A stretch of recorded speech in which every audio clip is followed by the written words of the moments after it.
তিন জায়গায় প্রয়োজনে মিথ্যা বলা যায়।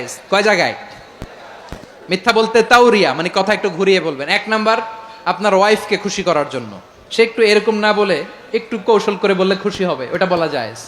দুই নাম্বার,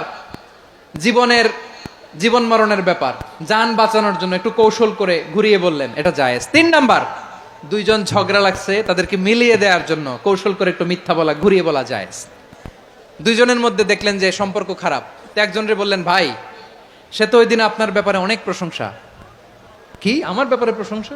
তার সাথে তো আমার মারাত্মক সম্পর্ক। কি বললো? এই বললো আপনি নাকি এই করছেন ওই করছেন, অনেক প্রশংসা। লোকটার মন খুশি হয়ে যাবে তার ব্যাপারে, ঠিক কিনা? আবার তার সাথে যার ঝগড়া, ওরে যে বলুন, ভাই ওই দিন তো সে আপনার অনেক অ্যাপ্রিসিয়েশন করলো, অনেক। সে তো অবাক, কিরে বলে কি আমার? এই যে দুইজনের ব্যাপারে দুইজনের একটু ভালো ভালো কথা বলে দিচ্ছেন, একদিন দেখবেন রাস্তা দিয়ে হাঁটার সময় একে অপরকে সালাম দিয়ে ফেলছে।